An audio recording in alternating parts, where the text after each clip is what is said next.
The reason for the equipment, I'm experimenting with audio and videotaping class.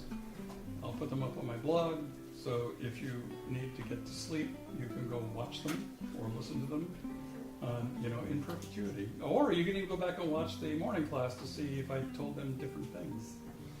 Sometimes I don't remember the same stories. So, I'm Bob. I know you've all been indoctrinated to call everybody professor, which is appropriate. That's the title, and I don't want to take titles away from anybody else. Please call me Bob. I really prefer it. I feel weird with professor, even though I am qualified. So, just to give you some quick background, nursing is not my first job. It's actually my fifth, I think. I've lost track. I've done a lot of different things. I did actually apply to nursing school in a previous century, and I did that right after I graduated from Davis with a degree in bacteriology, and I applied to UC San Francisco to their program and said, I want to get a bachelor's in nursing too, and they said, you're on the wait list. And it was partly because I had just gotten a bachelor's from UC. And also there was a lot more gender issues back then, and I think they wanted women rather than men in the program. And regardless, I said, okay, fine, I'll go do something else. So I did. Let's see, I've been a scuba instructor, I've sold cars, I was a carpenter and building contractor, I owned a portrait studio, and then I spent about 18, 20 years as a software engineer until that job vaporized back in 2001. And so I woke up at 2 a.m. one morning as I was trying to figure out what the heck am I going to do, and I thought, I could reapply to nursing school, and I did. And this time they let me in. So I did the accelerated master's at Samuel Merritt back 10 years ago. And to give you some point of view on that, I did your entire program in a year. Everything you are doing, I did in a year. And we did 240 hours of clinical per rotation. Not 120, 240. So it was my full-time 80-hour-a-week job to go to school. So I have moderate sympathy when people say, I'm tired, I have too many things to do. I do get it, I've been there. And I even still remember it because it wasn't that long ago. My short-term memory isn't that bad. So that's how I got here. I worked for Kaiser for the first 9 years. I spent 6 years, a little more than 6 years, working in San Francisco in the intensive care. As far as precepting, I know you guys are a ways away from that yet, but shoot for the moon. Go for the things you think will be really interesting. 2 quick stories on that. I actually managed to get myself into the cardiovascular ICU at Kaiser San Francisco. I was the first student they ever let in, and apparently I didn't piss them off because they've had students there since. I had a classmate who was going to be a labor and delivery nurse. She was going to be a labor and delivery nurse. She did her preceptorship in labor and delivery and said, I'll never, ever deal with a pregnant woman again. So preceptorships can be useful on a number of levels. So after I did 12-hour nights for 6 years. And I'm old, and it really took a toll. I gained 30 pounds, which I'm working on losing. I gained another 20 after that, or before that, while I was in school. Anyway, nursing's hard on your body. And I don't know if you guys have read the research, but if you work nights, you don't live as long and you're sicker. So bear that in mind. After I finished in the ICU, I finally said, this is not good for me, it's unhealthy. And I worked in the Kaiser's outpatient IV pharmacy. Any of you know what an outpatient IV pharmacy is? Do you know what they do? Anybody ever heard of it? Pretty much every hospital system has one. Actually, no, not chemo. Is that where you get meds administered intravenously? Well, so what's it cost for a bed in the ICU before you provide any care? What's the daily cost on an ICU bed? Anybody know? 15 to 18,000. That's on the floor that it's $5,000. If you're a Medicare patient at Kaiser and the doctor has said that you no longer have a medical reason to stay in the hospital, you say, I don't want to be discharged, I love the care. Kaiser bills you $5,000 a day. So, if somebody is going to be on ceftriaxone for 6 weeks for their osteomyelitis, getting that twice a day, does it make sense to spend $5,000 a day for their care? So what they do is they train the patient to recoup skills, or sometimes the floor nurses, which is unlikely, it's a bad choice, but it depends on the facility. They make their own choices about who does training.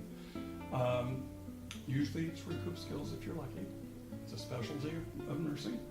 And you go in and you train the patient on how to self-administer their medication, how to care for their intravenous line, whether it's PIC or port or whatever.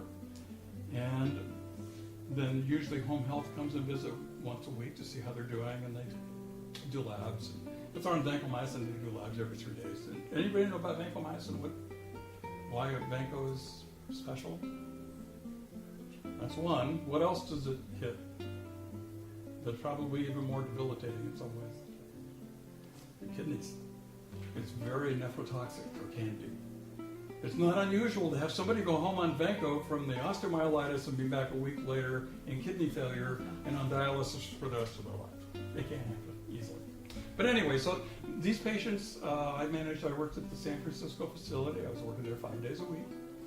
And I live in St. Helena, so I was doing 150 mile a day round trip with traffic, because I was doing sort of an 8 to 5 job. And I did that for 3 years. That particular IV pharmacy manages patients from 16 hospitals in Northern California. We had about 2,000 patients at any one time. I was a phone nurse, basically, and which is fine. I enjoyed it, but I spent my day confirming that the patients knew how to do their meds, that they felt safe, they'd been properly trained, and also making sure that we knew where to deliver the drugs. And these were patients who ranged from people on antibiotics for a few weeks to those going home on TPN, or even on hospice, that are going home on, pain management with, home PCA type stuff.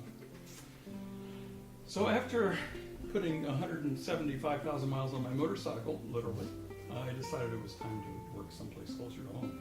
So I transferred to Kaiser Vallejo as a discharge planner. And in the interview, I thought the manager was really nice and I liked her. And 3 months later, I quit. It was the worst manager I ever had in my life. So that was fall of 2013. I'm looking around and my wife is like, how are we going to pay the mortgage because you're like not working anymore? And so I thought, well, I did teach once before. I did a clinical rotation in the ICU. Samuel Merritt has a much more extensive critical care rotation. It's an acute critical care rotation, which is kind of fun. They spend their time in the step down in ICU, which is a good thing. That sounded like a scuba tank. You're drinking the big ones. Anyway, so I thought, well, I'll see if I can teach. And I had the good fortune some years ago to be trained by the CINHC, the California Institute of Nursing and Healthcare, which trains nurses to be clinical instructors. I was in their first class, and so I contacted them and said, hey, I'm looking for work. Can you tell anybody? And I ended up working the last spring. I was working for Samuel Merritt, Dominican and Pacific Union College. I had 5 clinical rotations that ranged from students who had never been in the hospital before to those that were ready to be preceptors. So my biggest issue was walking in the hospital and figuring out whether they were going to kill my patient today because they didn't know what they were doing, or I could just sort of wander around and they were okay. And this year I got smarter and said, just one school. So I teach this class. I have a clinical group tomorrow, and I think there's like 5 of you in here. And who's in my clinical group tomorrow? Well, there are only 3 this morning. Are we missing somebody? Oh, okay. Yeah, if you're not here, raise your hand.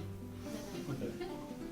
Well, so far I've seen 6 out of my 8 students, so hopefully the other 2 show up tomorrow.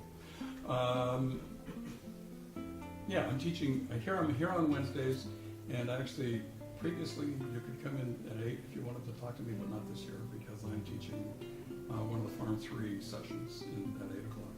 And then I've got the 9 o'clock section of this group and you guys. On Thursdays, I have my clinical at Sutter, and on Saturdays, I'm at North Bay Medical Center with a senior rotation, senior lens. So that's my life in a nutshell. I have 2 kids, both in their 30s. I'll be 65 in March, and I'm getting old and tired. But I think my brain still works. Well, I'll tell you about my mom someday, but we'll save that for another day. So I'm not going to do the whole let's ask 35 people why you want to be a nurse. I'll save that for my clinical students tomorrow while we're figuring out about ID badges and stuff, which apparently we don't have. So tomorrow may be less than optimal. So do you have any, before we launch into stuff here, unless you insist, I'm not going to go through the syllabus line by line, page by page. We'll just sort of say, it's there, read it. It's the contract between you and me.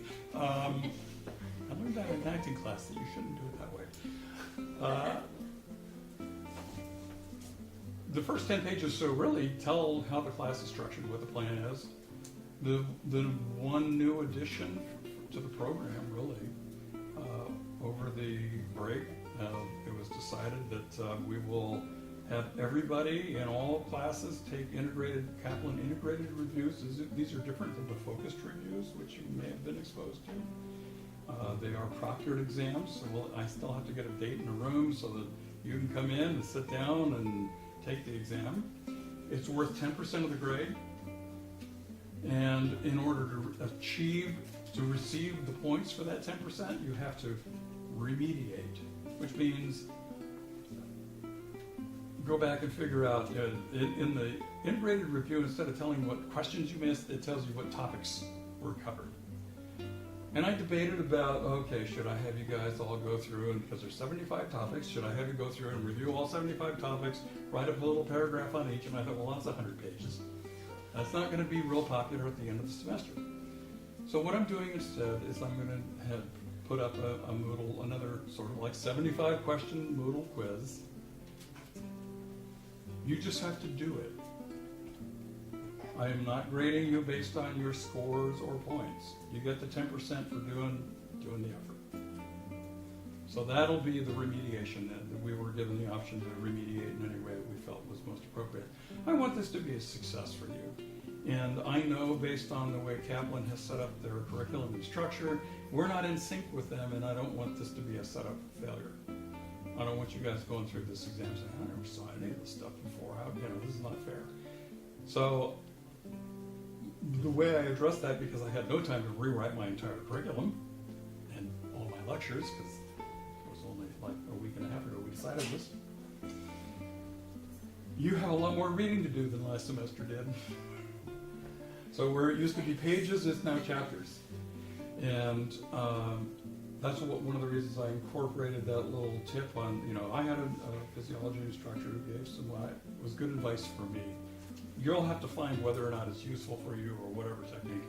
The way I learned to read chapters in books like these that are 1,800 pages was you look at the topic headings, you read the first paragraph, and you do that all the way through the chapter. You go back to the beginning, read the text boxes, look at the tables, go back to the beginning, and read the things that either you really need to grasp better, didn't understand, or whatever caught your attention that was interesting. And that worked for me. I hope it works for you. I don't want you to feel like you have 50 chapters of 100 pages each that you have to read everything word for word. That's not practical. You'll never remember it. Go find the things that are of interest to you and the things that stand out. And you probably won't be too far off from the topics that are going to be covered, in the program and in the review and stuff like that. As a carrot for doing the reading, there will be 10 quizzes for 5 points each, spread over the semester, and they'll range from 10 to 20 questions. And they will be focused on the reading, not the lecture. That way you'll know if you actually read anything, and I'll know if you actually read anything. And those will be Moodle quizzes. And again, as you probably saw, if you were able to get into Moodle, I do incorporate the rationales so that when you don't get the perfectly correct answer, you see, some of the stuff's subtle. Tell me your name, because I'm working on names, and I am horrible with names. By the end of the semester, if I'm able to talk to half of you without looking for name badges, I'll be doing good. But John, we've been trading email, right? Okay, good. So John, how would you describe to a friend who knows nothing about the NCLEX or NCLEX style questions, in one sentence, how would you tell them that it's different from any multiple choice test they've ever taken in their lives, and why it's so hard? There are 4 answers. 2 of them are correct, and whichever one you choose is not the right answer. Sometimes there's 3 correct. Yes, you. And by the way, do not use my technique for answering NCLEX questions. Read like all of the sentence instead of the first 80%. Oh, I know this. Don't do that. Not a good plan. I've been there. I've done it. I did pass the NCLEX though. I think that's actually kind of a requirement to do this. Okay, let's see. So yeah, the NCLEX questions are entirely different from what most people face in their lives, particularly multiple choice. And the challenge is, and it's actually not about critical thinking. It's about being able to evaluate the situation and pick the best answer in those circumstances. And I won't pick on you again, John, because I just picked on you for a moment. Who else wants to get Pick picked on on? Crystal. Huh? Pick on her. Crystal? Was that Crystal? Yeah. Okay, Crystal. So I didn't even know 2 names. Where was I going with this? I have no idea. NCLEX. Oh. See, it's just, at my age, things take longer. What is the purpose of the NCLEX for nurses entering practice? Why do people take the NCLEX, and what is the goal of the NCLEX in terms of a brand new nurse walking on the floor? I would say to make sure that, so that you can be licensed, I guess, in general. Well, that is the outcome if you pass it. You get a license, So yes. it's like make sure that you know what you're doing in. So know what you're doing and phrase that a little more differently, because you're getting close. To make sure that you would be doing what a recruiting nurse would be doing in any Okay, so situation. what is kind of one of the first things we always think about in regards to our patient care? Yeah, right at the top of the list. Yes, there's Do not thousands. kill them. Okay, safety. Do not kill them. Exactly, and that's what the NCLEX is about. The NCLEX supposedly, statistically implies that you're not likely to walk on the floor and injure or kill a patient because you at least know the fundamentals well enough not to do that. You remember when the strike at Sutter about 5 or 6 years ago when the traveler at Alta Base killed a patient? It's not TFE, right? Is that It wasn't TPN. She crushed up oral vitamins and ran them through an IV. So, and since the NCLEX is national, we all take the same exam, doesn't matter what state you're in. How did she get a license?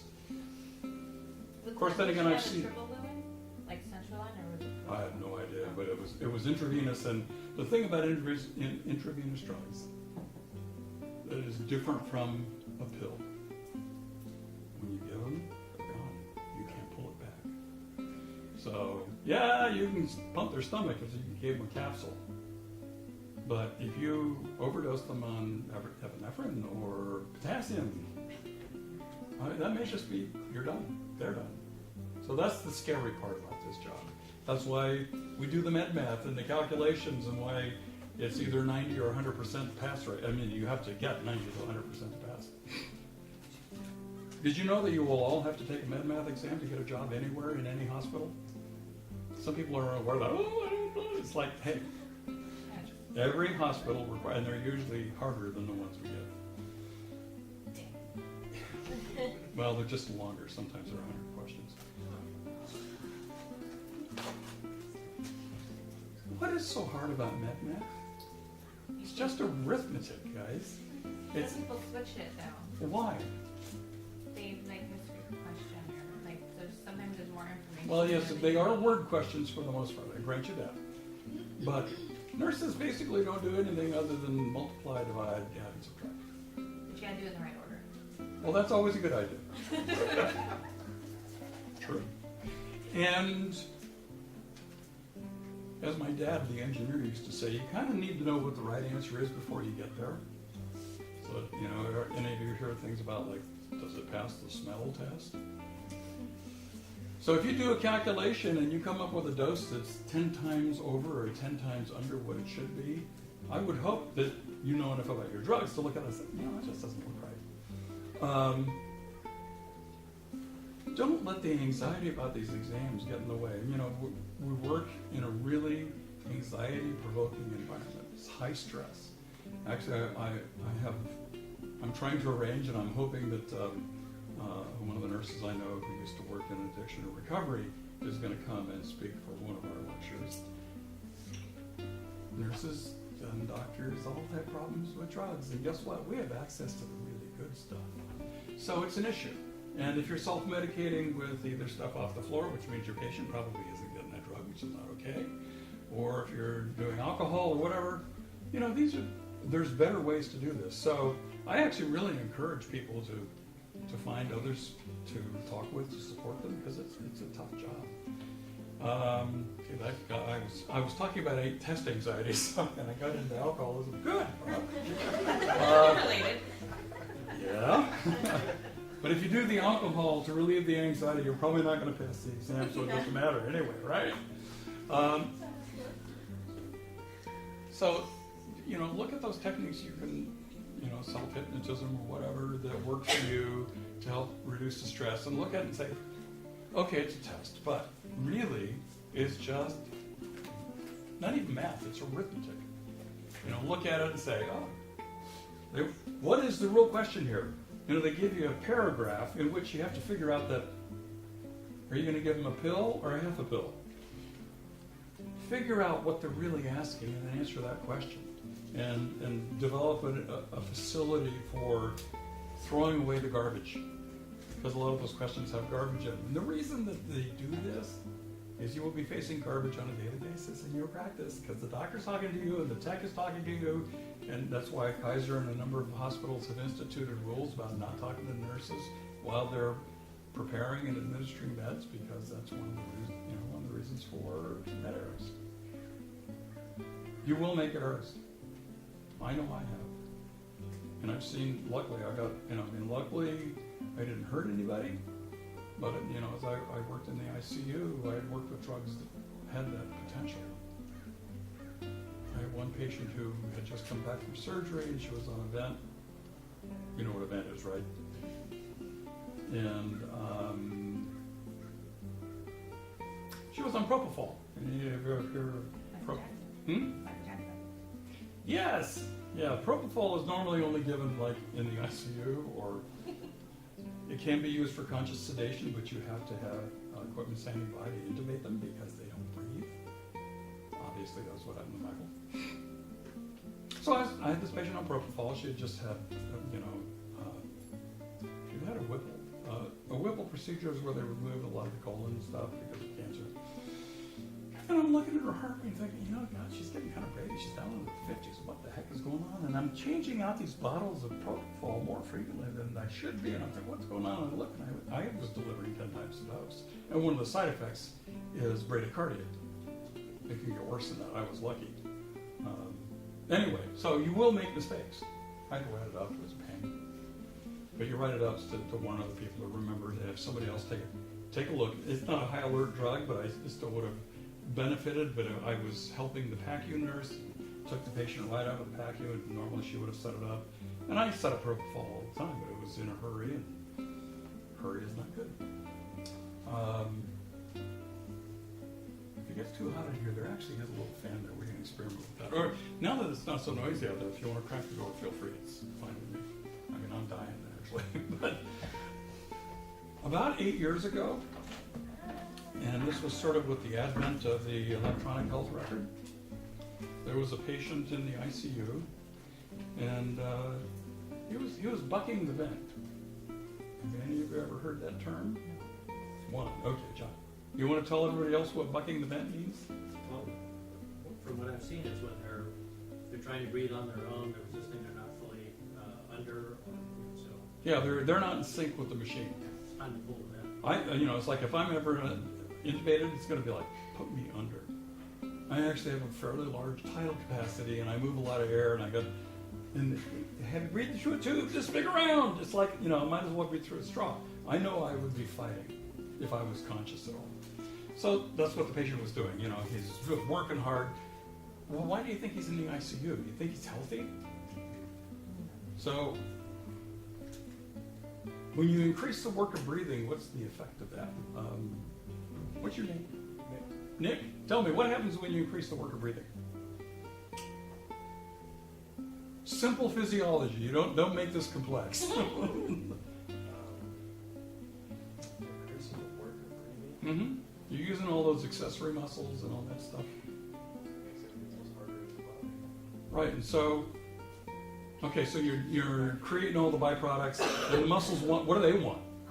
Oxygen, right? You're not getting enough in there from the So, what supplies all the oxygen? blood. And who moves the blood? Heart. So, does that mean the heart's going to have to work harder? But he just had an MI. And he's got a 30% ejection fraction.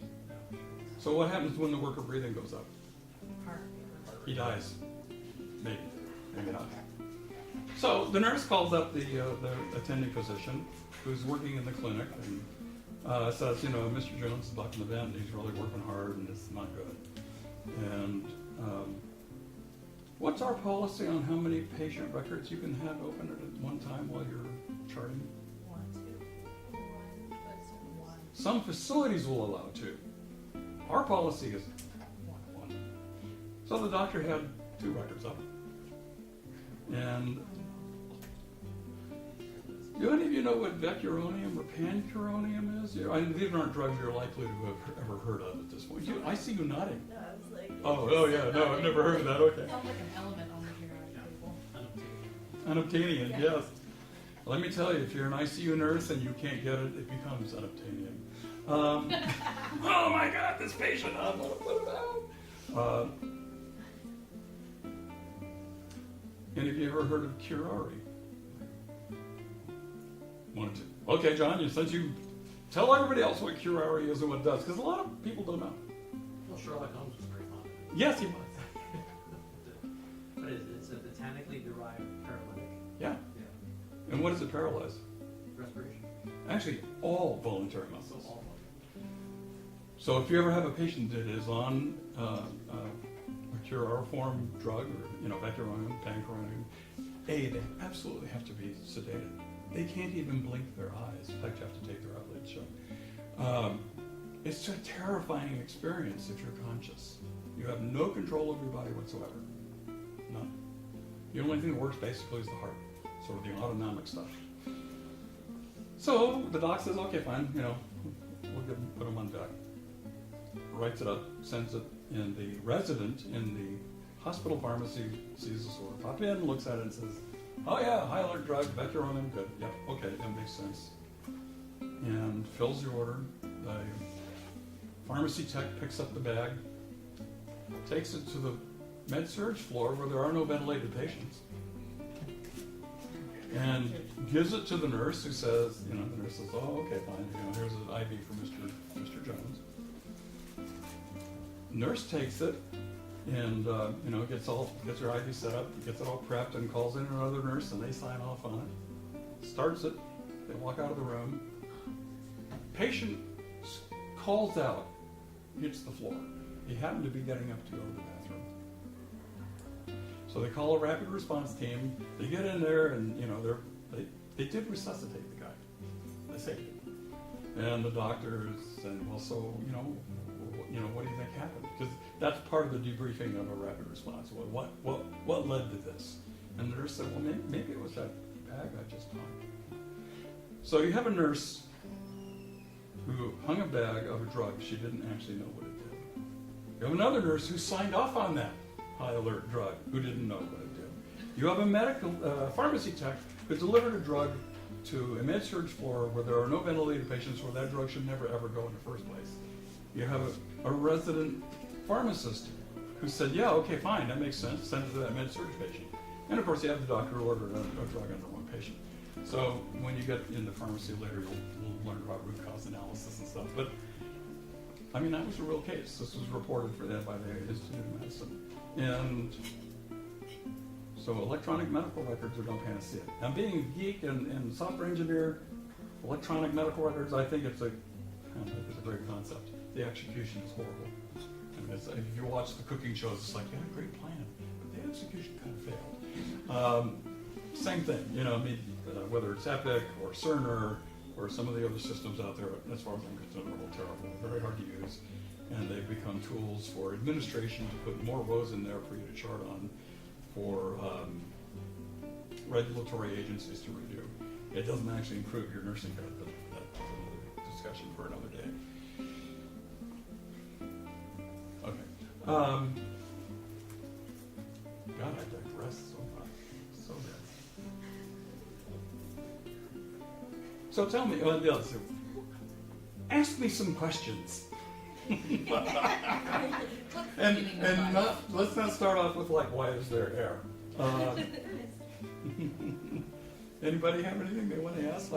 Okay, so on the Moodle quiz number 2, that only gave you half the points.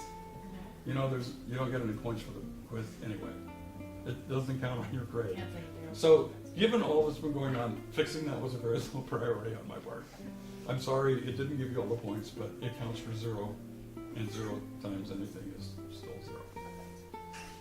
0. What did y'all think of the review questions? I know that some of you haven't had a chance to finish it.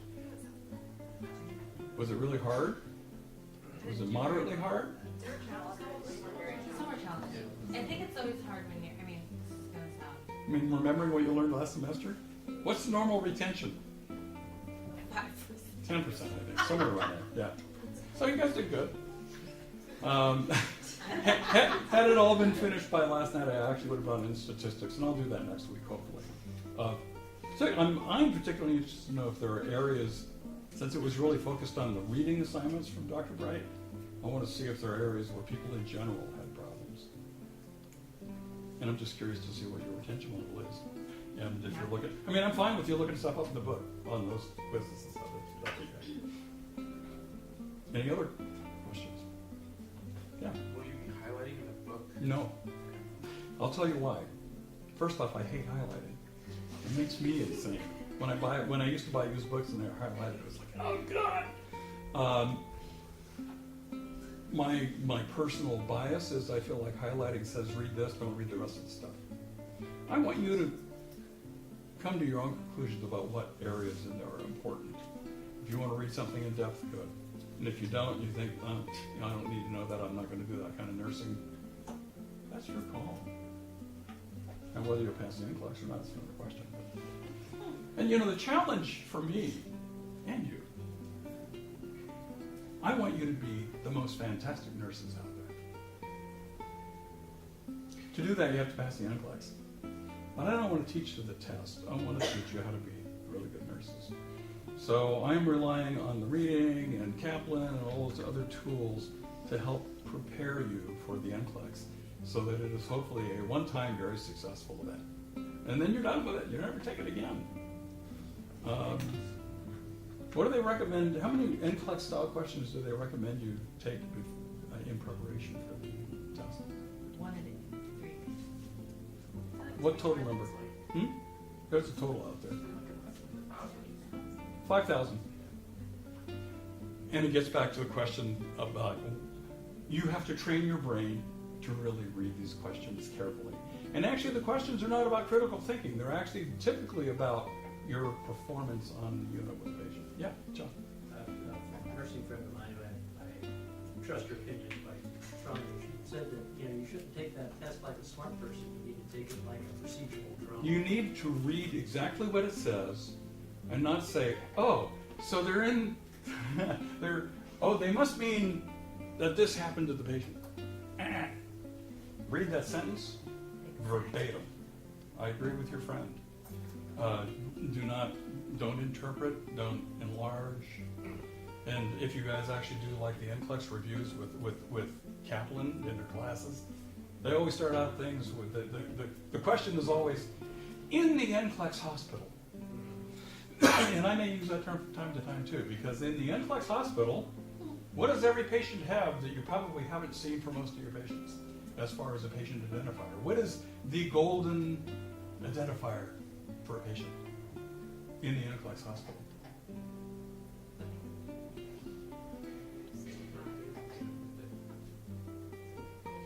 Photo. You want a photo of the patient. That is the ultimate. They look like this. This guy's white, that one's black. Maybe I'm not on the right patient. Okay, so much about NCLEX. See, I ask you questions and I run off at the mouth anyway. Other questions? Yeah. I was wondering, do you have to do PowerPoints at all, or is it strictly all book and like resources? Did I lose my connection here? Where we go? Today, what we have on schedule for today, you guys haven't looked at Moodle yet, have you? Yeah, no, there's a lot of PowerPoints up there. And I actually published all the notes for every slide. And, hang on, on my other blog that I put up there for this, that I originally designed for this class, but now it's expanding, I actually have audio, pre-recorded audio of all, well, I'm working on all the lectures. And of course, like I said, I'm actually recording these lectures and I'll be posting those as well.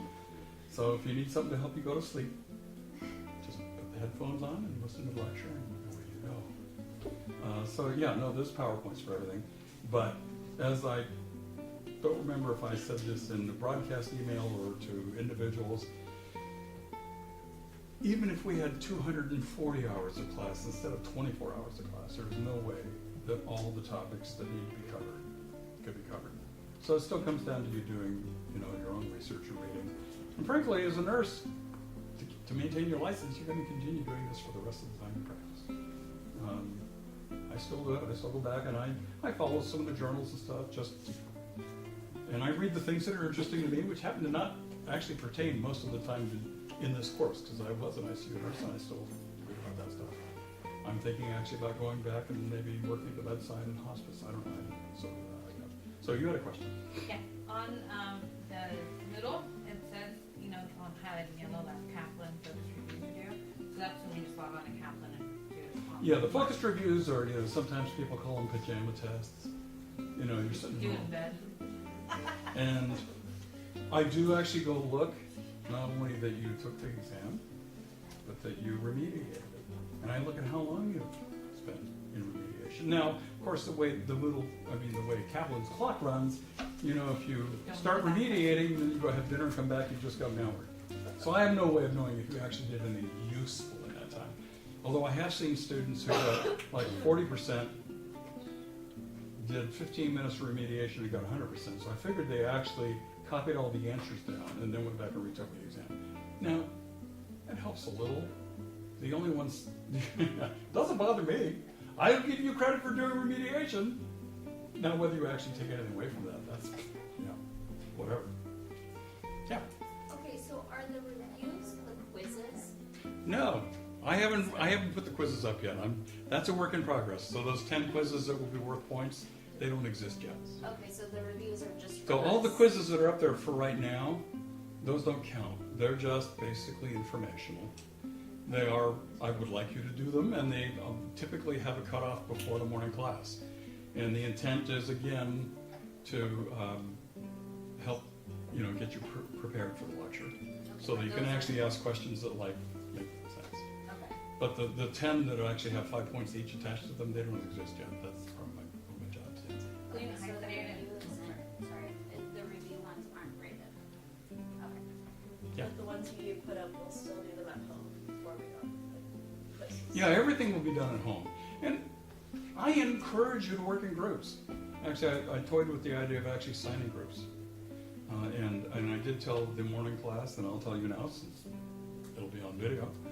I would like you to form up in groups of 5, because you do have a presentation to do that you don't know about, because I didn't bring the sign-up sheet for it. It starts next week, so it's not going to happen because I didn't bring the sign-up sheet for it.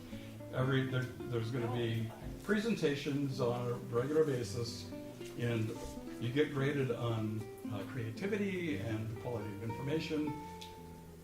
And last semester, I think we had 6 different groups that did Jeopardy. I'd like to limit that to like 2. So, but if you want to go make a video, or, write a little 10-minute scene with your partners and impress everybody with your acting skills, that'd be great. If you want to come up here and talk like I'm talking, that's less great, but it still is, I'll live with that. So there's presentations that are grouped.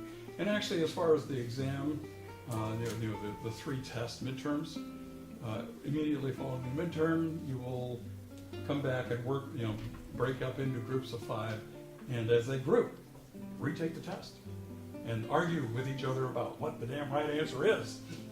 And I'll even wander around and give you hints. And if there's a grading rubric in there that says, like, if you get this score, you get an additional 5 points, 4 points, 3 points, blah blah blah. Yeah. For the So you're like me. You're the one in the class that by the end of the semester, people are saying, "Put your hand Sorry, we already down." Yeah. we all know. I earned that reputation. Trust me, I did. Okay, anyway. For the group presentations, if we wanted to do like acting it out, Please. and wouldn't we need like equipment to that? Would you recommend? Well, you can visit Dr. Fink if you need to borrow any kinds of props from the skills lab if they're available. Sure. I would recommend you don't actually start IVs on people in here. No, these pseudo IVs. Other questions? I'm gonna look up here and see what else I should be talking about, so that I don't miss anything really important. Wait, we have a question. Oh, question! Yay, Sam, walk away just as you raise your hand. So quizzes are reading based. The ones that don't exist yet are Right. reading based. Right. And then tests, are they reading plus lecture, and then are they The tests probably focus more on the lecture material with some reading. Now what about all your supplemental PowerPoints and protocols and things like that? Because last year we That's- had a teacher that pulled from everything that you posted. We could have been testing on, so I mean. No, I'm not testing you on those things for the most part, with the exception of today and next week on transfusions and IV therapy, because there's really, the text actually doesn't address either of those in any reasonable depth. So there are PowerPoints, not PowerPoints, but the PDF files and stuff that are out there on like solutions and why and central venous access devices, CVADs. Read that stuff, and I will ask questions They're about it. really awesome, by the way. I wanted to tell you thank you for that. Oh. Because the book doesn't. We have to read it last semester, and that was so Yeah, well, I clear went- to me. It was like, wow, now I understand. I get it. Yeah, well, I have to tell you, it's like, I think last week I spent about literally 100 hours in the text looking for those topics. I mean, all the topics that are covered. And yeah, transfusion is really sort of like, oh, and people get transfusions. Well, that's good. Exactly. Oh, and you might want to know what I mean, if you actually search the text, do you all have page burst, or most of you? I mean, if you search on like transfusion, you get all the references to people that might need one, Yeah. but it's hard to actually find the section that talks about transfusion reactions and ABO and everything else that goes with that. Even needle gauges. Just poke 'em. No, actually, needle gauges do matter. Not that we're quite there yet, but we'll mention that later on. I worked in the ICU. Well, you know that. Now, our ICU, the lab never visited. We do all our own labs, which actually is not common practice. I found out later, that since it was all I had done, I didn't know. So we drew all our own labs, and a lot of my patients had central lines. So drawing from a central line is generally not a big deal. But you can draw from peripheral lines too. But when you're drawing from a peripheral, it does matter what the gauge is. 20 and down. 20 down. Yeah. Why do you think like a 22 might be a problem? You know? They can't make it through. Their risk effects would just get. Are you the phlebotomist? No. No. But I Okay. read the book. You read the book. She reads the books. Oh God, what a concept. Okay. So what happens? So you're trying to hurry this up, and you're kind of drawn back on the syringe. What's happening to those red blood cells? Shears all over the place. Yeah. So what happens to the lab values when they send it down to the lab? What do you get back? They say No, actually, what they'll say is, "My God, his potassium 6.8. It's a critical value. He's going to die." Or you can do what I did. Forgot this patient had a normal saline bolus running at 250 an hour, and I drew from the same arm. And yeah, your patient actually doesn't have any blood. They probably are dead. Oh God. Okay. I'll tell them. Let me go talk to him about that. And my most embarrassing night was the night it took me a half hour to draw 3 tubes. And as I walked out, I dropped them in the sharps. So all of these things can happen. Trust me. No, I won't say I've done them all. I've done my fair share. Let's put it that way.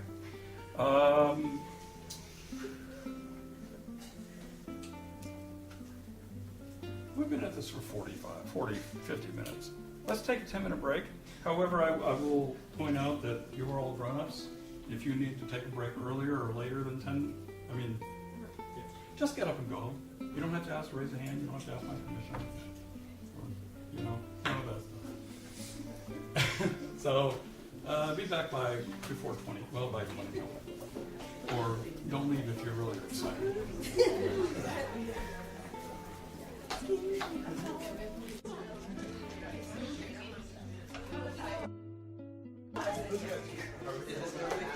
Am I not talking loud enough?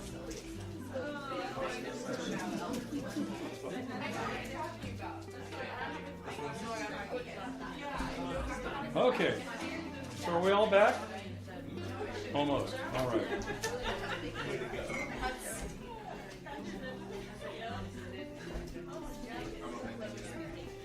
Okay, so just before you all broke up, somebody said, well, what about the log? Where is it? This is where it is. Well, it's in the syllabus along with everything else. And that's actually, this particular entry is for one of Dr. Fink's, setting up a chest drainage system. But this is also where I'll have all the MP3 files of the lectures I pre-recorded, and as I add in these lectures, if it makes sense, they'll show up here as well. So that's Bob, just in case you don't know what I look for. Is that the Bob Network? No, there's Bob, actually. All Bob all the time? All Bob, all the time. All right. Well, I guess I can run this right. I should probably actually Yeah. put this on. It will work better if I'm wearing it. I think I forgot to do that last hour. Oh, well, say Libby. What? A lab? Oh, say Libby. Such is life. Okay, so the other thing I wanted to show you. Okay, stay with me. So the other thing that I'm okay. What am I passionate about? I'm passionate about understanding pathophysiology, because if you understand the pathophysiology, you can decide whether what's going on with your patient is good, bad, or indifferent, and you can make choices about your treatment. So, in my program, we would do for our Dr. Beck would say test on Tuesday. So what he would do is 2 weeks before the exam, he'd give us 2 case studies that we had to write up. He would give us all the questions. We'd figure it all out. We did this in groups, and then we also had to write up a pathophysiology flow chart, concept map. And they were actually fairly detailed. And then the day of the test, he'd flip a coin, and whichever heads or tails, he would select one of them that you had to draw from memory, and the other one you just turned in. So I really got into pathoflow maps, and it happened to work well for me in terms of the way my brain works. I'm not so much about patho in this particular instance, but what I do want, and you'll hear me say this probably time and again, is what's going to kill my patient in the next 8 hours. What are my priorities? What do I need to be looking for? And what I believe and hope is that by constructing these concept maps, that you will start thinking in a similar fashion about how do I, knowing what I know about my patient, what I got in the report, what I found in the history, what I saw in the progress notes, what I saw in the nurse's notes, what I saw in the labs, I can put that all together and say, he's on this medication for this reason, and right now he's doing X, Y, or Z, and I really want to be concerned about A. So that's the basis for my what's going to kill my patient in the next 8 hours. And the not the really corollary, but related to that is, what's the worst thing that can happen with the drug I'm going to give him or her? And what would I do if it did? If you have those thoughts in mind when you're doing your medications, you're not going to be caught off guard if somebody has an anaphylactic reaction, or they get dysrhythmic because of the potassium, because you'll know that that's a possibility, and you'll know what to be looking for so that you can intervene. So that gets back to assessments. You assess the patient every time you walk in the room. You assess the room every time you walk into the room. But where I'm coming from is, when I say, and I'll ask my clinical group, so what are your concerns with this patient? He's got blah, blah, blah. Well, let's see, we should look at, maybe they should draw a lab so we can see what's going on. Labs are good. They're diagnostic. They take 6 hours, 4 hours, 2 hours, unless they're stat. My question to you is, when you walk into the room, what and how can you assess that patient to see if there's anything going on that is good, bad, indifferent?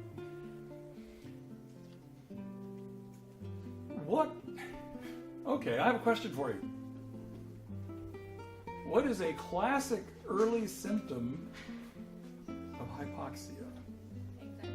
Anxiety. Yes. You must have talked to the early class. You talked to somebody in the morning? Oh, okay. Ah, good. So when you walk into a room, you have a patient who is in there for pneumonia. And they're just sort of fidgety, and they're like, things aren't good. I don't feel like I'm safe here. And maybe they're not really making a whole lot of sense. Now, you may actually find that their action stats aren't too bad. And they may not be working too hard at breathing. But their brain is saying, I don't have enough oxygen, and I'm not working right. So, it's the conversations, it's how they look, how they react. And that's why your initial assessment is so important, because that sets your baseline. Some years ago, I had the good fortune to be a patient at the same hospital where I practiced. I'd had a retroperitoneal bleed. Anybody know what that is? I hope so. You know what the peritoneum is, right? What's retro?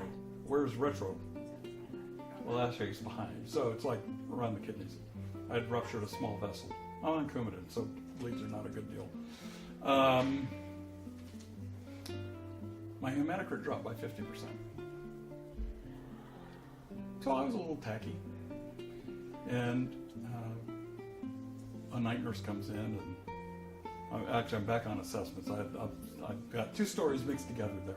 So, night nurse comes in, and she auscultates, takes a radial pulse, takes a fetal pulse, turns, and starts to walk away saying, I really am looking forward to working in the ICU. She knew that I worked in the ICU there. And normally I ignore stuff like that and just say, okay, fine, she's an idiot, but okay. But when she said that, I couldn't let that go. And it's like, not with that assessment. You don't know anything about me. And the whole point of the assessment is your baseline. So that when you go back and check later, you know what's different. But if you didn't check it before, was it different before? How do you know? So if you didn't check their pulse and listen to their lungs and, listen to their bowel sounds, you don't know if anything's changed. So that assessment is important, and it does need to be done early. That's where you get started. And you factor that information in with what you got in the report and what you can find in the chart. The other aspect of that, in turn, this is the pathophysiology side of the question. Okay, so my hematocrit dropped by 50%. What do you think the body's going to do to compensate for all the blood that's not there anymore? It was all bruised and it wasn't in my circulatory system. Yeah. I swear, every nurse asked me, why are you so tacky? I'm like, could you please go back to school? Why are you asking me? What? Exactly. Did you read You're Because they knew I was scaring an me. ICU nurse, and I was like, oh, Bob knows the answer. He's an ICU nurse. Yeah, but when you're sick, you're sick. It doesn't matter. Who you're a doctor. You know, I was just, anyway. So yes, that's why it's important to know the patho, to understand that, you know, somebody doesn't have all their blood anymore. The standard compensation is heart rate goes up, and of course, you know, blood pressure dropping with somebody who's bleeding, that's actually a late sign. You'll see increased heart rate first. If you get to the point where they're hypotensive, they're nearing death. So enough stories for the moment. So back to the concept map. So this was a case study of, let me see, I can't even read this, but we'll give it a try. I can make it smaller, but then you can't read it either. And this is a tool that I'm asking you all to use. It's a web-based. It's called SpiderScribe. It's free. You can do, I think, 3 public maps for free, and if you want to do more public maps, then you have to subscribe. But if you just want to do maps for yourself, and then you can email me and invite me to look at them, that's how I know that you have done them. You don't have to print anything out. You don't have to do anything other than say, Bob, actually what I'll get is an email that says, John has invited you to look at his map. And that's, so I have a patient here who, can you read that at all? Is it too blurred? A little bit. I can make it bigger. Okay, so we have this 35-year-old lady. She is asthmatic. What's BIBA?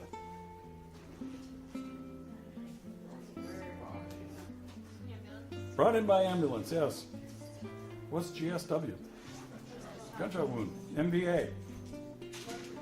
Motor vehicles. Okay, see, now you got all the really important ones.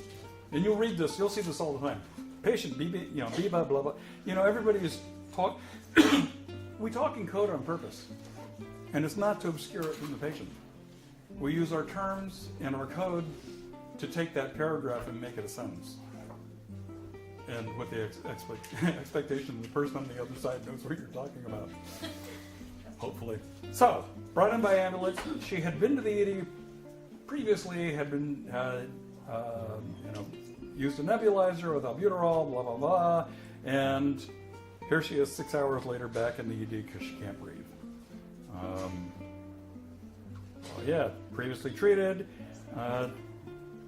classic asthma symptoms, used albuterol at home, and does not have a regular health care provider. Hopefully with the ACA, people will get, that'll be less frequent.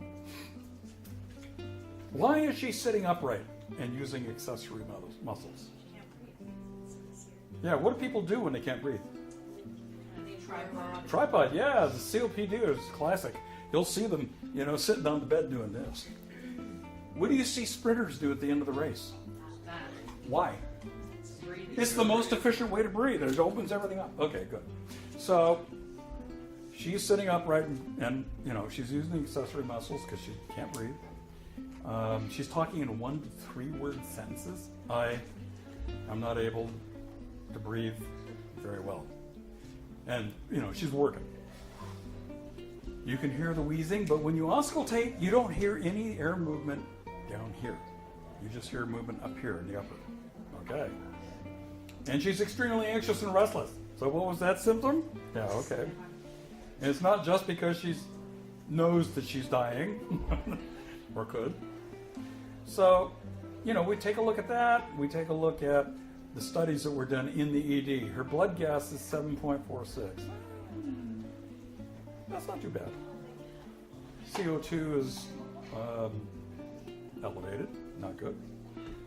O2 is not good. So, okay, you're looking at all the stuff. She has, chest x-ray done. She's got hyperinflation, atelectasis, and her CBC is normal. And so the idea, the doctor says, we're going to admit her to the ICU, and they're going to establish an IV, usually going to do hourly vitals, labs, I's and O's, continuous pulse ox, blah, tele, all the things that they do in the ICU. That's pretty standard orders. So if I wanted to do nursing diagnoses, I'd come up with things like ineffective airway clearance. Well, yeah, that's pretty obvious. Anxiety related to difficulty breathing and fear. Yeah, it makes sense. I mean, she can't breathe. Deficient knowledge related to her lack of information about asthma. Okay, all those good things. Those, for me, are useful, but they're not your priorities. Your priorities are, or my priorities would be, what's going to kill my patient in the next 8 hours? She can't breathe. Okay, so I need to make sure she's got adequate oxygenation. So she's going to get a nasal cannula or a mask, worst case scenario, intubated. I'm going to really spend time looking at her O2s. And I'm going to be paying attention to her mental status. Is her anxiety increasing, decreasing? Is she getting confused or more confused? What's her work of breathing? All of these things. And you can do a lot of this just you walk in the room. You look for a second, you say, hey, Joan, how are you doing? And if you get, I'm feeling a little bit better now, that's 10 words. She's really made a dramatic improvement in her breathing. That's part of your assessment. So, what are my concerns? Severe acute asthma and life-threatening. From that, you can figure out your whole day. Now, this is... Do I know you guys? Yeah. Okay. Hey, you want to come get in the video? I'm doing videos this year. That's the last class. Well, last semester. And they still like you. Yeah, isn't that weird? Yeah. That is a good sign. Well, they did pass. Where was I? Asthma. Priorities. What am I going to do to take care of this patient? And when you do your care plans, if you gather this, I know where I was. This is minimum. This is a minimal concept map. I'd like it a little more detailed. It doesn't have to be color-coded, but color coding is useful. And this tool is it's really easy to use. It's drag and drop. You're basically going to drag text boxes on, put text in them, and draw a line. And you drag the arrow. The only thing it doesn't support, which is a bummer, is double-headed. There are some situations where things go this way and come right back. You can't draw that. It doesn't support that. So it's pretty much always one way, and I understand that. That's okay. But it's not that hard to do, and the time is not in the map. The time is in the thinking and understanding what's going on. So I have one other ICU story. I had a patient that, she had gone from the emergency room to the cath lab. They'd cast her, and I get a report from the nurse in the cath lab saying, Ms. Jones is coming up, and she's, we gave her like a half a liter of saline, but she's having a little difficulty breathing. I just put her on a non-rebreather, and our cath lab was one floor below us, and the elevator came straight to the ICU. So okay, fine. I'm waiting for her to come. Are you? You're just hanging out there, right? Okay. She wants to ask you a question. Did you want to ask me something? Did you want to ask me something? Well, you already have. So, the three of us are mentors for Junior 1. Oh, good, please. I wanted to email you. Since You can step right in. Okay, thank you. Sorry. My name's Caitlin. I'm junior 2. And Jordan is. Olivia, I'm a junior 2. Fill in the blank, yes. And I'm Michelle. That's junior Michelle. 2 as well. And there's also Marissa, another Marissa Rayner. So we'll get our contact information out. And we're just available to you guys. You're not sophomore ones. This isn't a requirement for the course, but we just want to let you guys know that we were here not long ago. So, any questions, anything that you need? Michelle, or whichever. Send me your your contact information, and I'll use Moodle to send it to everybody. Perfect. That's very easy. That's easier than emailing 48 people. Yeah. This must have sort of started. We gotta get into It's it. like a week late. Yeah, well, Whatever you want. We're very flexible, yeah. or even if you guys don't want to meet in person, just like have a contact that we just had junior one. You just had. This is They know me. basically it's all for you. It's all my fault. There's no schedule. Whenever you need, contact us. Don't need us. We See you just around. want to be a resource for you guys. Anything you have questions about. You can ask about Bob's tests. Yeah. They're getting different ones this time. They're harder. Well, they're like the final. Oh. You're prepared well. Read the notes. They're getting a lot more preparation this time. We've made some changes. So. Okay, well, we don't want to keep They you all guys. did pass, by the way. Yeah, We'll okay. email you our contact info and then Yeah, if you need one. I'll distribute it. I'd be happy to do so. Thank you. Yeah. Thank you. Feel free to interrupt. It's okay. So back to the story. So I'm waiting for the elevator to come up. Elevator door opens, and there's the nurse, an aide, and I don't remember, a respiratory therapist maybe. And this woman is trying to climb out of the gurney. She's desperate. I looked at our pulmonologist and said she needs to be intubated. So, which they were very unhappy with the cath lab because she should have been intubated in the cath lab, but they didn't want to do it. They brought her up and dumped her on us. She had actually suffered flash pulmonary edema. So within 5 minutes, she was dying. And in another 10 minutes, she would have been dead. We intubated her immediately. So things like that do happen. There are moments like that are sort of like TV. Luckily, most of them aren't like TV. And, well, we'll save that for another day too. oh God, what can I say? As more of you are getting into nursing, I'm sure you're seeing some of the really ridiculous stuff. Any of you have taken like an ACLS class? So you haven't learned about what shockable rhythms are yet? Or you never shock a flat line. There's nothing there. A flat line means there's no electrical activity in the heart. Therefore, there is nothing to shock.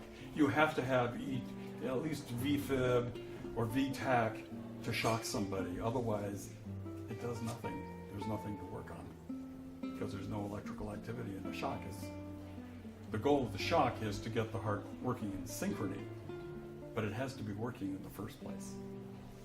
Anyway, so when you see that boop, and they're shock him, it's like, oh God, they did it again. Okay, unless you have burning desires, well, even if you don't or do, it's time to take a look at the PowerPoint so we can actually talk about infusions and infusion therapy.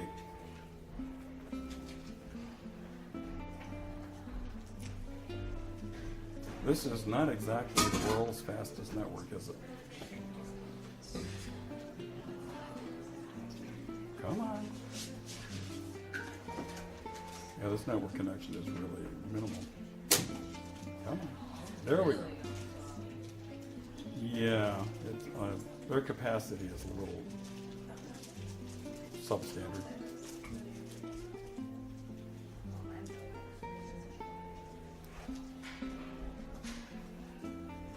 Well, this puts a kink in the day. Come on. Unfortunately, I didn't load these files directly on my machine, which I should have before I left home at 5:30 this morning. Because I don't think maybe I do have it.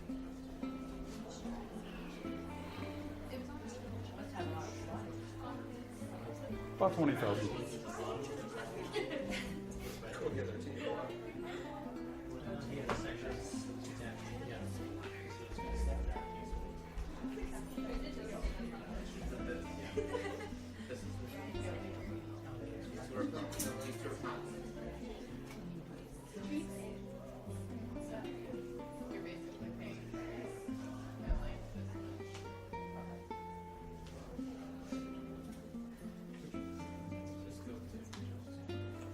Yes. On your Moodle site, towards the very top, what is the It's called Skills Day Pretense.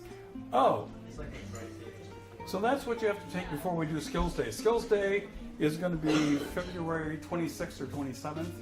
And basically, you have to make sure that you are competent. You need to know what you're talking about before you walk in.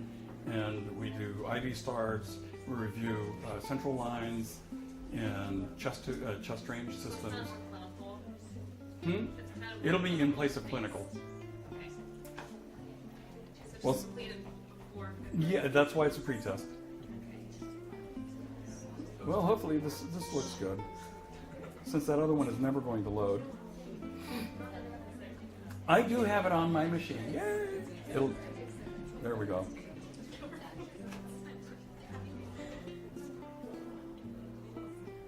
So let's talk about access devices. The goal of IV therapy is to prevent fluid and electrolyte imbalances or correct them. And the goal is to do this without complications.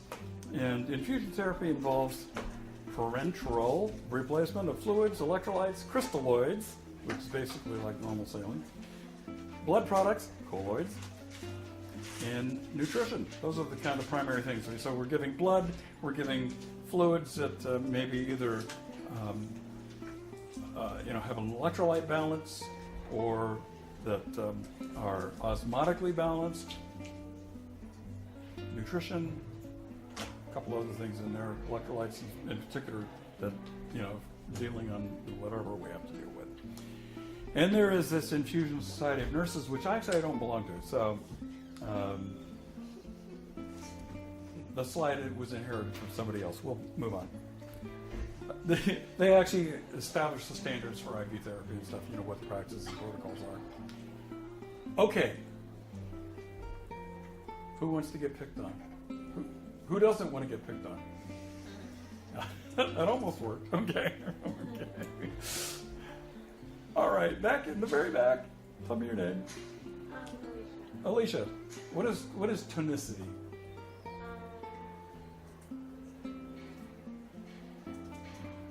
In your own words.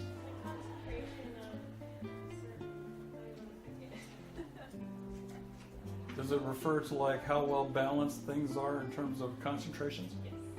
Okay. So what does the word iso mean? Equal. It's Greek. It's not Latin, by the way. Latin would be equi. I took 4 years of Latin. Not that I barely passed it. High school and my undergrad were not stellar in terms of grades. I did much better as a master's nurse. But what's hyper other than me? Elevated and hypo. So something that is isotonic in our context means it matches the concentrations of the blood. So water in this case, which we're most interested in, is not going to go one way or the other. It's matching. If you give somebody a hypertonic solution, so basically you're increasing the concentration of the blood, it's going to pull fluid out of the tissue through osmosis, basically, because water wants to be equally distributed everywhere. And if you give them something that's hypotonic, you're going to shove fluid back into the tissue. And sometimes you do that on purpose, and sometimes it's other things going on. So, what's albumin? Yeah, what does it do? Okay, so that's one of its functions. It actually has a more... Okay, so in terms of tonicity, what does albumin do? What does it do for our blood? Yeah, it helps hold on to water. Its actual other real job is to transport hydrophobic chemicals to other sites in the body. So it has the ability to, it holds on to water, but it actually can hold on to other substances that can't mix with water. Anyway. What's the normal for albumin? What's a normal lab value for albumin? It's in 3.33, upper threes. So you have a patient, you look at their labs, because you just got this patient, is an 85-year-old, nice old guy, had a fall. His albumin is 2.4. What does that tell you right off the bat about your patient? He's hungry. Yes, he's got a nutritional problem. What else might you expect to find in your assessment of this patient? No, I'd say he's got too much fluid. Well, where is the fluid?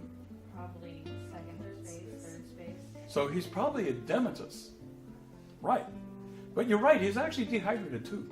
And you'll hear this term, it's less likely you'll hear it on the floor, but in the ICU, you will talk about patients who are vascularly dry, which means they can't hold on to the fluid inside their circulatory system.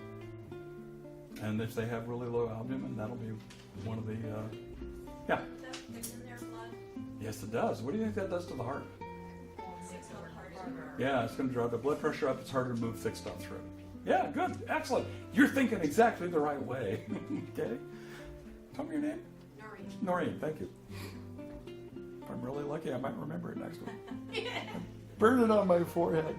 All right. Okay. Oh, I didn't actually start the slideshow, did I? No, I must. All right, I clicked on something. The other one where you Oh, it finally got there. Well, let's get rid of that. And that's probably going to take another 10 minutes to go away. Let's do this. Where's my tab? Okay, so I know how to. I was a software engineer. I know how to change things. What's a more? This is not part of the lecture, but I got a little time to kill here, or to use. With albumin, does it change rapidly? I want to say no. Good. Yeah, ask the chickens. So it's actually tells you kind of what's been going on over like the last 90 days.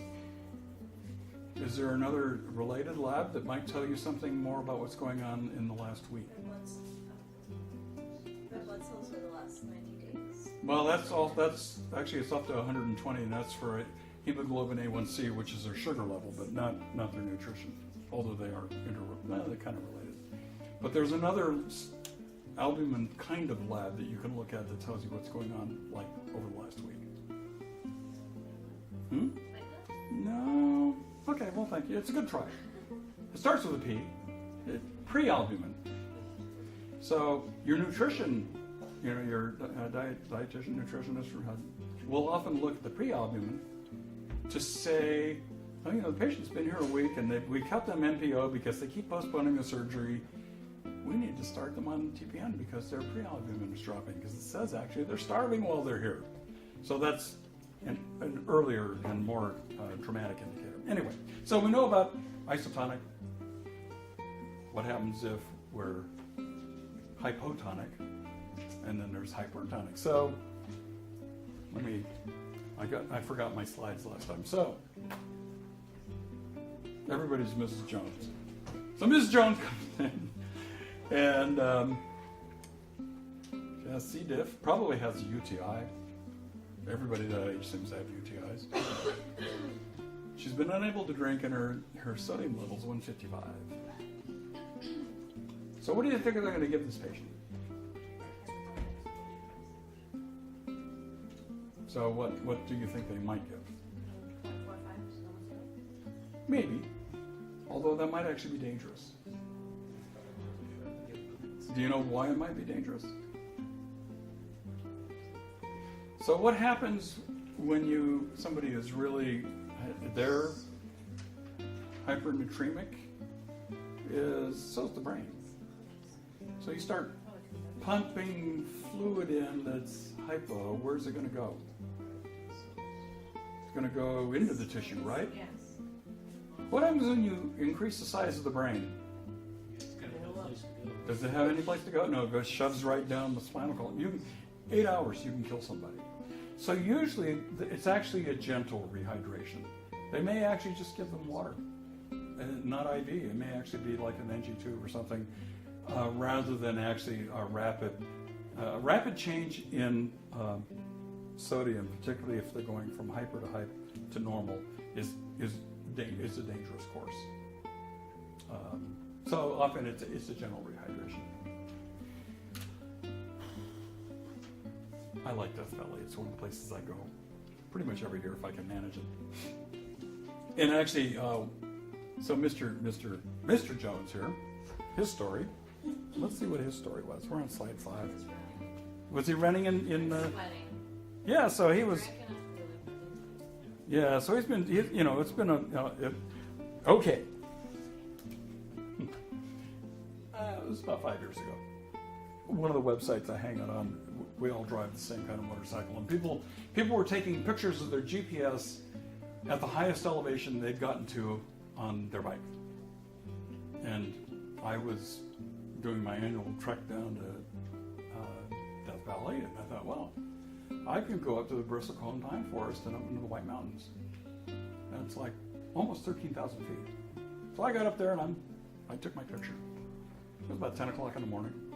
This is in August. And I thought, oh, that's right. Badwater. Anybody know what Badwater is? It's the lowest point in the continental United States. It's like 285 feet below sea level in Death Valley. It's only 100 miles away. And 100 miles on my bike is like, yeah, it's a cruise. I like to cruise. So I thought, oh, that'll be fun. I'll go down and I'll take a second picture and post both of them. One at 13,000 feet and one at, negative 285 feet. So I hit Death Valley and it's 123 degrees.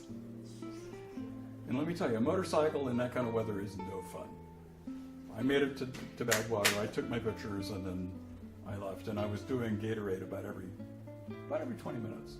And I was just killing it. But this guy went for a run and he's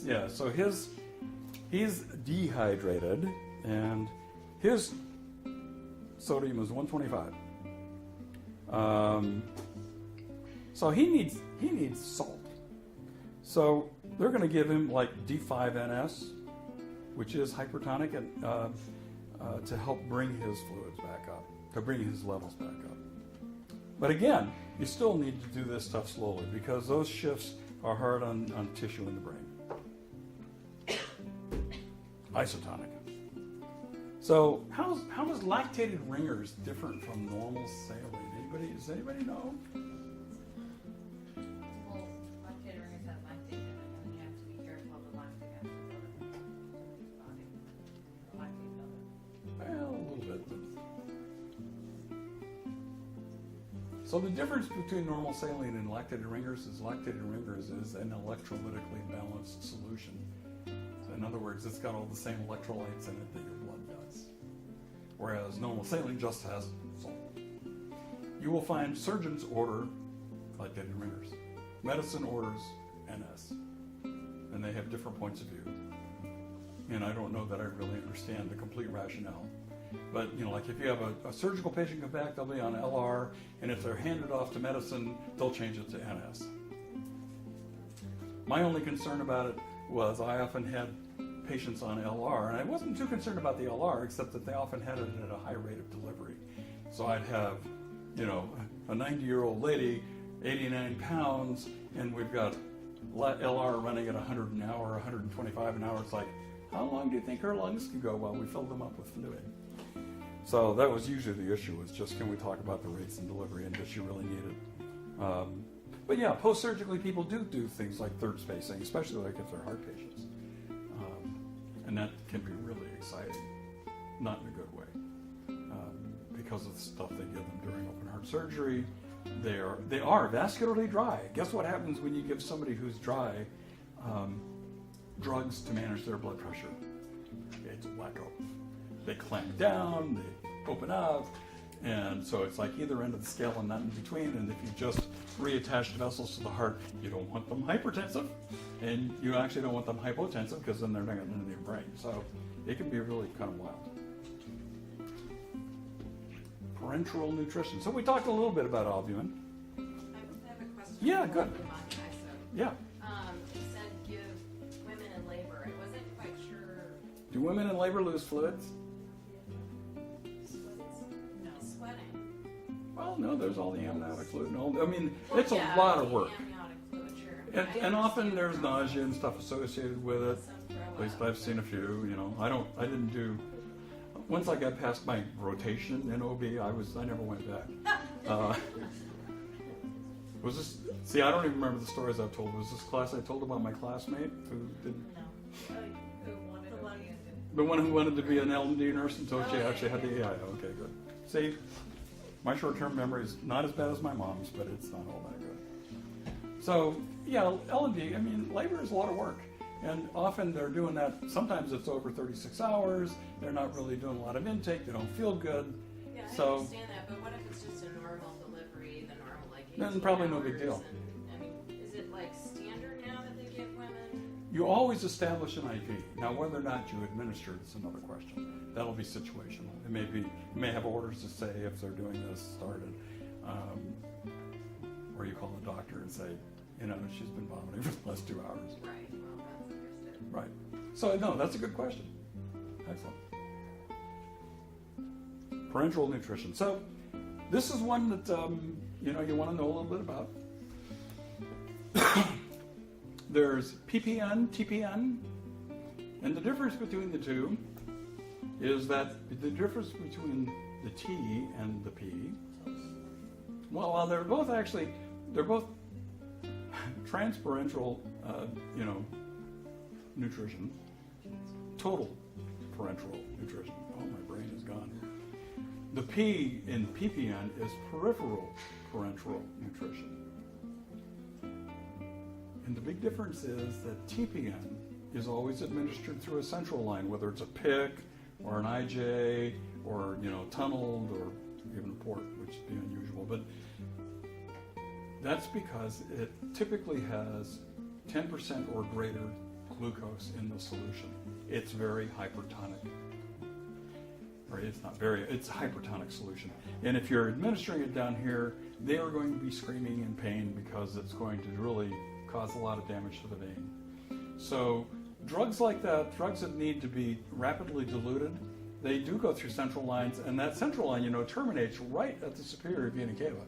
That's where there's the greatest mixing of blood, and so it quickly disperses stuff. So transparenteral, TPN, is always given through a central line because of the concentration. PPN has much lower concentrations. Now it's also has to be, it's not as effective if somebody's severely malnourished or whatever. PPN is, it's hard to keep them up calorically just because you can't give as concentrated a solution. How long does the bag hang for TPN? How long, when you hang that bag, how long is it going to hang up there? So it's like 12 hours. 24. If that bag hasn't finished in 24 hours, what do you do?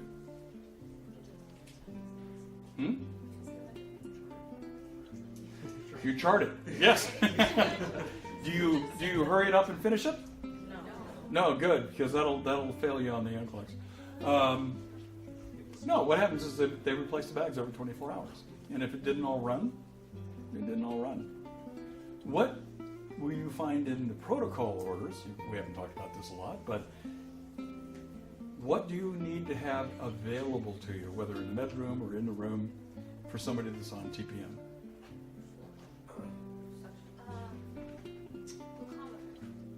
Well, you'll be testing with that, but what do you actually have? Okay, what happens if that TPN has to stop suddenly for some reason? What do you need to do? I saw a hand back there. I was going to say, flush it. No, don't give them TPA. That'll make them bleed a lot. If they weren't bleeding before, they will be now. Okay, so remember I said that your solution has at least 10% glucose in it? What does your body do when you start feeding a steady stream of glucose? What does it make? Insulin, right. What happens when you suddenly stop that glucose? Do you have excess insulin? So what happens to your blood sugar? Goes. So what do you think you have to have on hand? Well, if they're on TPN, they're probably not drinking. But a good thought. You're on the right track. And we don't do IV orange juice now. I'm sorry, and we don't usually do IV alcohol either. So there's no screwdrivers in the ICU. Close. 10%. 10% D10. That'll be in their orders that you have D10 on standby. Because if you have to stop it, you want to continue the D10 until they can either taper it down or deal with it. And actually, often with those higher solutions, if they're having trouble managing their sugars, they will actually have insulin in the bag. So yeah, it's a big deal. It's important. So when you have a patient on TPN, you are going to check their blood sugar every 4 hours, and you closely monitor it, and then you will give insulin as needed, or hopefully not sugar. Usually you're going to find these patients are hovering around like 150, 160, and it's sort of by intent. But you don't want to let her, ever let it stop abruptly. That's the issue there. So, let's talk about catheters. Well, intravenous catheters, as opposed to Foley's. This is what you're going to deal with most often, and you guys, I understand you actually had the opportunity last semester to poke each other or whatever. Everybody survived. Like I said, I'm on Coumadin, and one of my students is like, "My God, you're bleeding." It's like you have to hold pressure for a while, So this is the most common. Generally, you're going to start. It depends on the patient and the situation, but you're never going to go wrong. Probably starting at 20.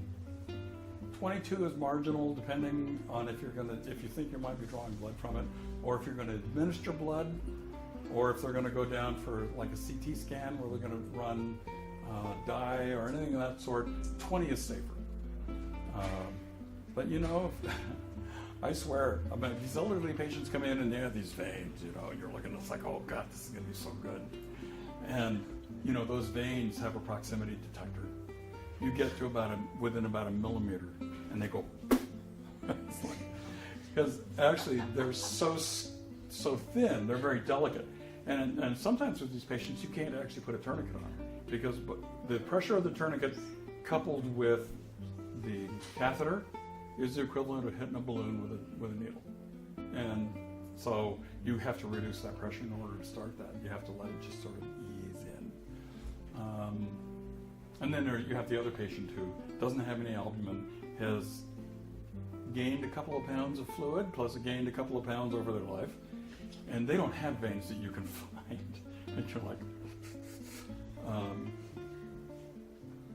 what do you think the most water weight gain somebody? Did I already ask that question in here today?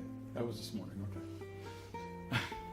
So somebody is septic, and one of the treatments for sepsis is lots of fluids rapidly. What do you think the most somebody might gain from that treatment might be? You can talk in liters or kilograms, whatever you prefer.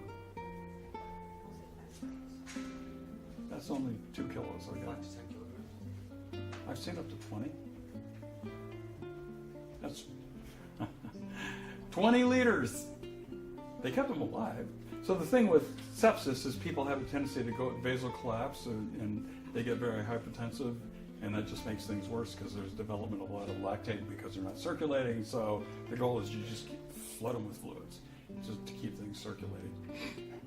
But then you have to give them Lasix, to get rid of the fluid. So now what are you going to be looking for when they're taking that Lasix? What are you going to be worried about? Yes. And what's the thing you're going to see when you're looking at the monitor? It's arrhythmias. Yep. Okay, good. Your guys are doing good. So this is what you're going to see most often, something like this or something similar, and it's what you'll use most of the time unless you become a PIC nurse. And there's Dr. Fink and other people. I don't think I know those other people. They were here before my time. These are the veins you generally start with or work with. Where do you try and start your first IV? Yeah, most distal. Why is that? Right. Yeah. You want to keep. You hold on to those sites because you're going to work your way up. Maybe. Okay. Yeah. I mean, you can read that. You can see. I don't have to explain all those veins to you, right? You know your anatomy. What kinds of situations would you not start an IV on an arm? Move on lymph nodes. Okay, no lymph nodes, so they probably had a mastectomy. And have like a dialysis port or whatever. Fistula? Fistula. Yes, there we go. Yes. So yeah, if they've had, breast surgery, fistula, burns. What about if they've had a stroke? And they're okay, so you don't use those sites. Okay, good. Have any of you taken care of a patient with a AV fistula? Not yet? So none of you had a chance to palpate it or listen to it? Wasn't right yet. It was right. No, and that's the correct term, by the way. Yeah, and then they turned it, they had a tunneling. They had a tunnel. We're going to talk about that in just a second. Yeah, before. Yes. So, by all means, if you have a kidney patient, listen, touch, feel. It has a unique feeling, and it has a unique sound. And you need to use your stethoscope to listen to it, and you need to feel it and say, "Oh, it has a thrill." That's what you're looking for. It feels sort of it's basically a vibration due to the as the blood is flowing through, it causes frequencies. All of a sudden, my brain is just not working. It's been a long day. I did actually start, and I know some of you come from a long ways away too. So, you place your catheters most digitally, and I think I've seen one person start an IV in a finger. Is it a big finger? It was a small IV. Big finger. and this was a dialysis patient who had no veins. I was not the one that started it, trust me. I am not the world's, I used to chuckle. I'd get calls. I was one of the RRT nurses, and of course I was the ICU, and I'd get calls from the floor. Could you come down and start an IV on Mr. Jones? I was like, have you tried yet? Well, you have to try first. Okay. Call back. Could you come down and start an IV on Mr. Jones? Okay. You do know that all my patients have central lines, and I only start an IV like once a month, right? You probably have somebody on your floor who starts IVs like 6 times a day. They're better than I am. But please? Okay, fine. Then I get down there and said, as I'm standing there, say, "Oh, this is Bob. He's a pro. He's going to get it in the first try." It's like, can I kill you now? Anyway. So we talked about mastectomies, node dissection, paralyzed, AV fistulas, cellulitis. Why would you not use some limb that is exhibiting cellulitis? Right, yeah, it's probably bacterial. Although if the doctor says do that because it's the only option, then you say, okay, fine. But the doctor's name is on it. So what does PIC stand for? So is it a central line? Yes. Remember that. When you have test questions and it's talking about central lines, a PIC is a central line. What's different about a PIC than the other central lines?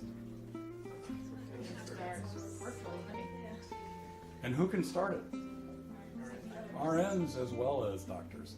Who can start all the others? The IJs, tunneled, femoral. That's a surgical procedure. Yeah.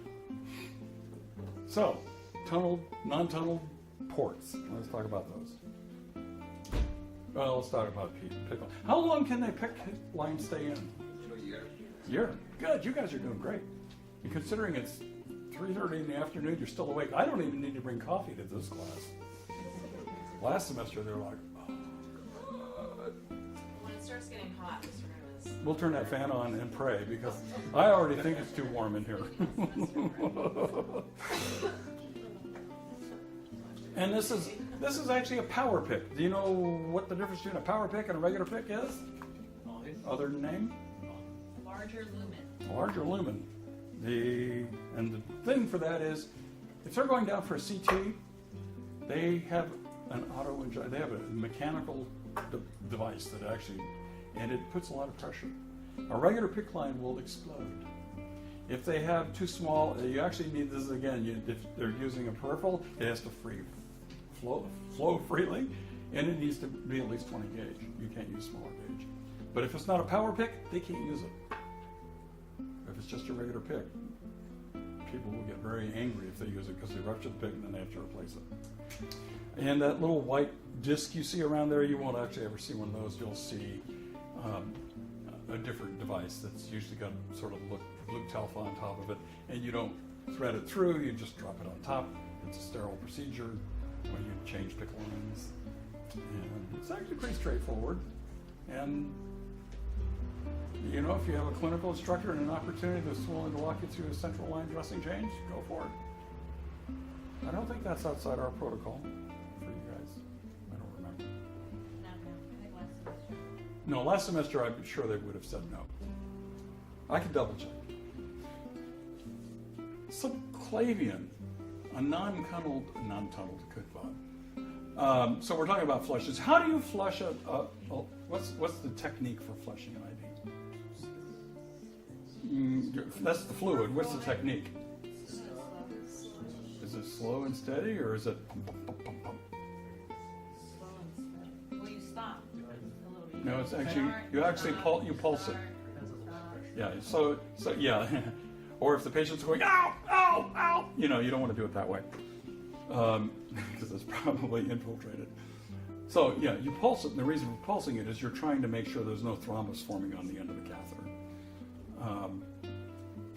I still remember one of my patients when I was in the outpatient IV saying, "Yeah, the nurse told me to administer the ceftriaxone the same way that I flush it."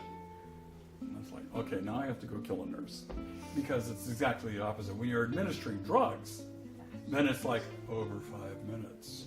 It's not pump, pump, pump, pump. It's if it's 5 mLs, if you're lucky, you look at the clock and you slowly push an ml, and then you ask your patient to tell you what the last, who's the president, or whatever, who they voted for, why. And so with central lines, your flushes are always 10 mLs, and it's always a 10 ml syringe. Now it's not. This is one that gets me because it's actually doesn't. It could be. What matters is how the diameter of the barrel of the syringe. If it's a really tiny syringe, you develop tremendous pressure and you will destroy the line. So what matters, the reason that they specify as 10 mLs is because all 10 ml syringes are the same size. And that's a size that won't damage the lumen of a pick. They also have 3 ml flushes out there that are the same diameter as a 10. Although you would never use a 3 on a pick line because you're supposed to flush it with 10. And if you do a blood draw, you flush it with 20. So, that's, Mr. Jones. So, did I talk about, okay, so this is a tunneled catheter. So a tunneled catheter, did I talk about non-tunneled? I don't think so. Non-tunneled means they do like an internal jugular. They actually make a little incision and they go straight in. Or they go for the femoral. A tunneled, they actually, they make a little incision out here and they wiggle it under the clavicle and try and find the subclavian, because that means under the clavicle, and thread that into the heart. What do you think might be a risk? Oh, do you have a question? No, you're probably getting right there. So. What do you think the risk with this particular procedure is that is less of a risk with the others? Well, if you actually get all the way into the heart, yes, that is. In fact, you can throw somebody into defib if your catheter is all the way in the heart. But what do you think what could happen on the way to the heart?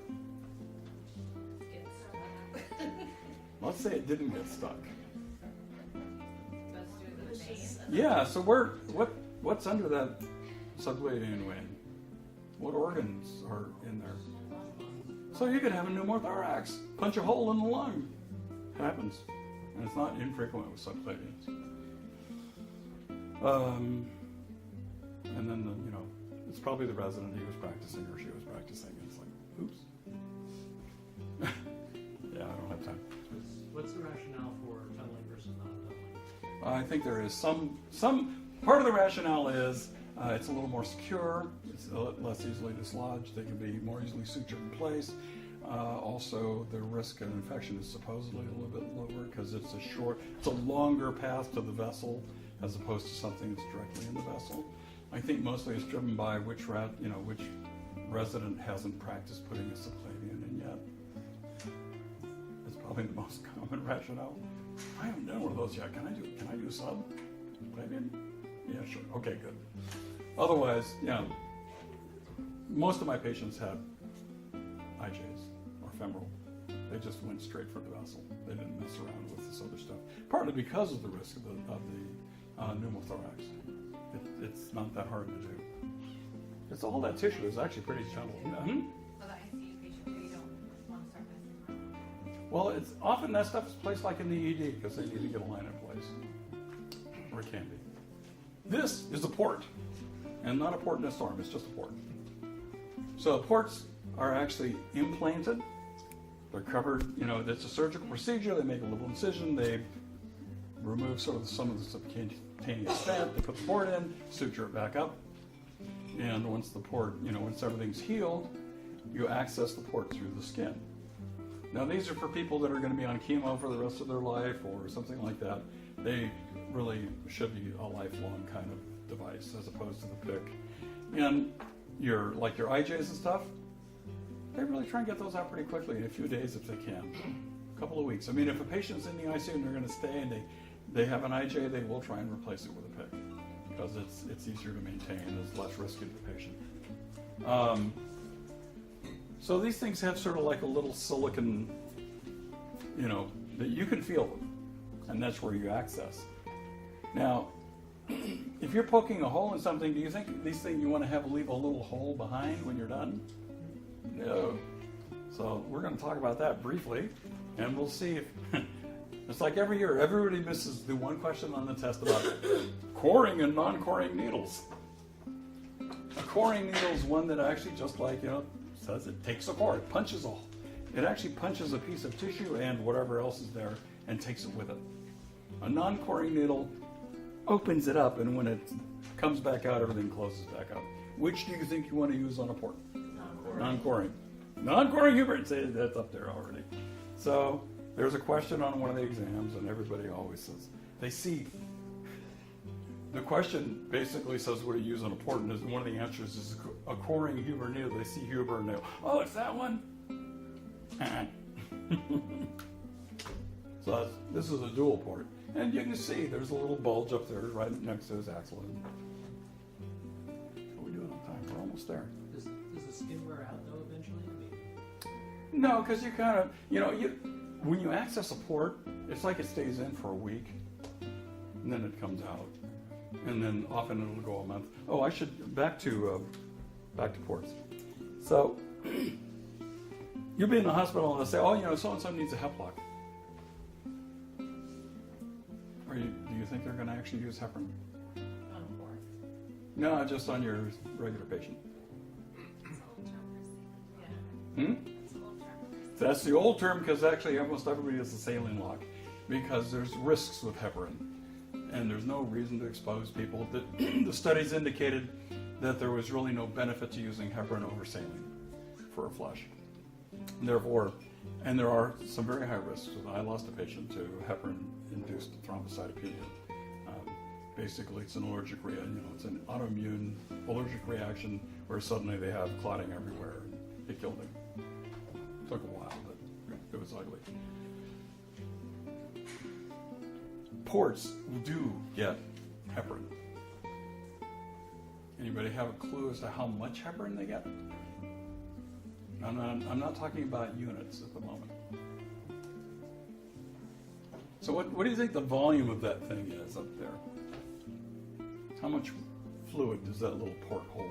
5, 7. They're more like 1.5, 2. They actually will say on the port what their volume is. So how much heparin do you think you would instill into a port if you're de-accessing the port? Which means they're done getting their therapy, they're going to go home, so we're going to make sure the port stays patent while they're out of the hospital. We're going to put some heparin in. How much do you think you're going to put in there? Whatever the volume is, yeah. And when they come back to the hospital, are you going to flush it? Or are you going to aspirate it? You're going to aspirate it because you don't want to give them the heparin. There's a lot of heparin in there, like 10,000 units. I don't get it. Why do you put the heparin in daily? Just to make sure that they don't form it, because often they may be gone for a month. so you don't want clots forming. So there's just enough heparin to make it all the way down the catheter to the end. But then when they come back, you aspirate, and then you flush. Yeah, you don't have orders to give them heparin. You have orders to instill heparin into the port, not into the patient. So how does it stop going? Well, there's probably just the tiniest amount of diffusion, but at the end of a port, I should bring a port in. It's not an open hole. It actually, it's like a silastic, a silicon, and it sort of actually closes down. So it opens when something's going through it. Yeah. Any of you had a patient on a PCA? Okay. Did you push the button? I had a PCA. I pushed the button. You pushed it. That's As long good. as I could. Should the family push the button? No. You get to the end of the shift and you're giving a report. What are you going to tell the next nurse about the PCA and button pushes? How many times? Doesn't it record it? It does. So if you go in at 4 hours and reassess your patient, and they have a 15-minute lockout and a maximum of 6 per hour, 10-minute lockout, and in 4 hours they've pushed it 50 times, they're probably in pain. Maybe they're not getting enough, or they need a different drug. Okay. Unfortunately, a lot of the hospitals, particularly Sutter for my group, just have new policies in place to say anybody other than a senior may not give any kind of IV push drugs, which sucks, frankly. That's a technical term. It's like, oh, you're going to graduate and now you're going to learn how to do an IV push. You're going to have to do the best you can, but it used to be that there was no problem with doing Lasix and stuff like that, and I didn't have a problem with it. But some of the facilities now are saying no IV by students, no IV push from students. So you may not get the opportunity to give anything IV push. Kaiser's the same way. Some of them say no narcotics. The rationale for not allowing people to give Lasix and stuff, I don't understand that. Metoprolol you only give in the ICU anyway. You can't give it on the floor. I don't know. This is some administrator somewhere saying, "Oh my God, a student nurse could give a push and kill a patient." Well, true. They can do a lot of things. And it happens. What happens when something's infiltrated? Swelling. Well, what's actually happened? Yes, that's the evidence. Yeah, maybe it's no longer in the vein. Exactly. What's phlebitis? Yeah. What's an itis? Right. What's a phleb? Yeah, what's a phlebotomist? They draw blood, right? Actually, it refers to blood. It was an old term for blood. And I believe, not only is my voice giving out, but I ran out of slides. I'm sorry. Any burning desires, questions before we end the day? I will email my group about tomorrow. But was that So order? we do have this time next week, the med exam. Yes, you do. Well, you'll have one. That's a practice. You already have the answers in there, so I'll probably give you something a little different. Right, yeah, we have that. It'll be very similar. And I may even, if I find the time, put together a little Moodle med math quiz just for practice so you can actually do the stuff. Anything else? Pleasure to meet you.